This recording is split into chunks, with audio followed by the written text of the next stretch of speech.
Sastra channel நேயர்களுக்கு நமஸ்காரம். நான் உங்க அபீதா ஸ்ரீ. இது டீ டைம் இல்ல, ஸ்திரீ டைம், நமக்கான டைம், பெண்களுக்கான டைம்.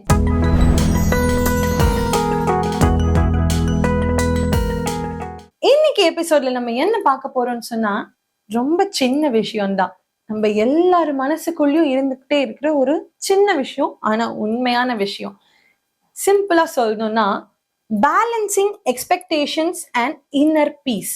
ஸோ நம்ம ஒரு ஃபேமிலி லைஃப்ல லீட் பண்ணிட்டு இருக்கோம்னு வச்சுப்போமே, எல்லாரோட எக்ஸ்பெக்டேஷன்ஸையும் ஃபுல்ஃபில் பண்ணிட்டு நம்மளோட மன நிம்மதி, நம்மளோட பீஸையும் நம்ம எப்படி கொண்டு வரணும், எப்படி நம்ம நிம்மதியா இருக்கணும் அப்படிங்கறத பத்தி பார்ப்போம்.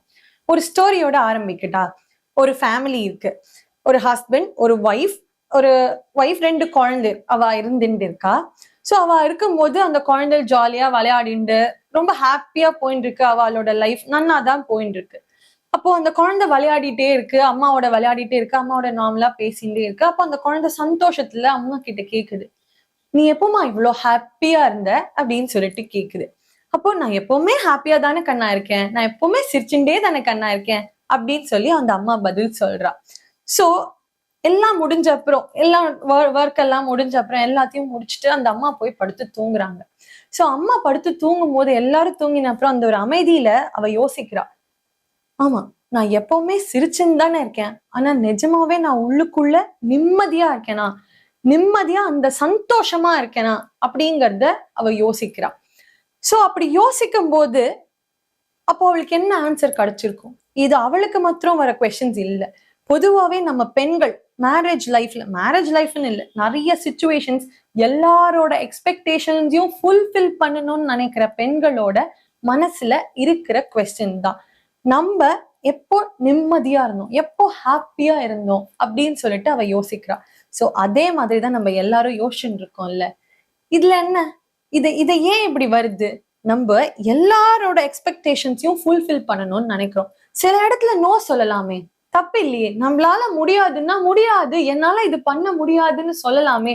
நம்ம மேல ஒரு எக்ஸ்பெக்டேஷன்ஸ் வந்துட்டே இருக்கு. ஒரு குட் டாட்டரா இருக்கணும், ஒரு நல்ல ஒய்ஃபா இருக்கணும், ஒரு ரெஸ்பான்சிபிள் மதரா இருக்கணும் அப்படின்னு சொல்லி ஒரு எக்ஸ்பெக்டேஷன்ஸ் வந்துட்டே இருக்கு. சோ அந்த எக்ஸ்பெக்டேஷன்ஸ் வந்துட்டே இருக்கும் போது அது எல்லாத்தையும் ஃபுல்ஃபில் பண்ணணும் அப்படிங்கிறதுக்காக நம்ம ஓடிண்டே இருக்கோம். நம்ம எங்க வச்சுட்டு இருக்கோம், நமக்கான டைமை நம்ம ஸ்பெண்ட் பண்றோமா அப்படின்னு கேட்ட ஒரு கொஸ்டின் மார்க். நம்ம எல்லார்கிட்டயும் அந்த ஸ்டீரியோடைபிக் கான்செப்ட் இருக்கு. ஒரு நல்ல உமன், இப்ப நான் சொன்ன இந்த ஒரு நல்ல டாட்டரோ ஒரு ஒய்ஃபாவோ இருக்கணும் அப்படின்னா அவங்க நிறைய சாக்ரிஃபைஸ் பண்ணணும், நிறைய சாக்ரிஃபைஸ் ஃபேமிலிக்காக பண்ணினா மட்டும்தான் அவங்க ஒரு குட் விமன், ஒரு நல்ல குடும்ப ஸ்திரீ அப்படின்னு சொல்லிட்டு நம்மள சொல்றாங்க. அது கரெக்டா? நிஜமான லைஃப்ல அப்படி கிடையாது. நம்ம சாக்ரிஃபைஸ் பண்ணிட்டு, நம்மளோட ஓன் சோலை நம்ம சாக்ரிஃபைஸ் பண்ணிட்டு தான் இருக்கணும்னு அவசியம் கிடையாது. நமக்கான ஒரு ஸ்டாண்ட்ல நிக்கணும். ஃபர்ஸ்ட் ஆஃப் ஆல் நமக்கு நோ சொல்லணும் அப்படின்னு தோணுச்சுன்னா அது யாரா இருந்தாலும் we should say no. நம்மளால அந்த விஷயத்த கான்பிடென்டா பண்ண முடிஞ்சா மட்டும் அதை கொண்டு போகும். நம்மளால அது முடியாதுன்னா தைரியமா நோ சொல்லிடுங்க. நம்ம அதை பண்ணினாதான் நம்மளுக்கு இந்த நேம் கொடுப்பாங்க, இவளால முடியல அப்படின்னு நம்மள பிளேம் பண்ணிட்டு இருப்பாங்க அப்படின்னு don't think like that. So you just work for yourself. நீ உனக்காக நினைக்கிறது செல்ஃபிஷ் கிடையாது, அது செல்ஃப் ரெஸ்பெக்ட், அது செல்ஃப் கேரும் கூட.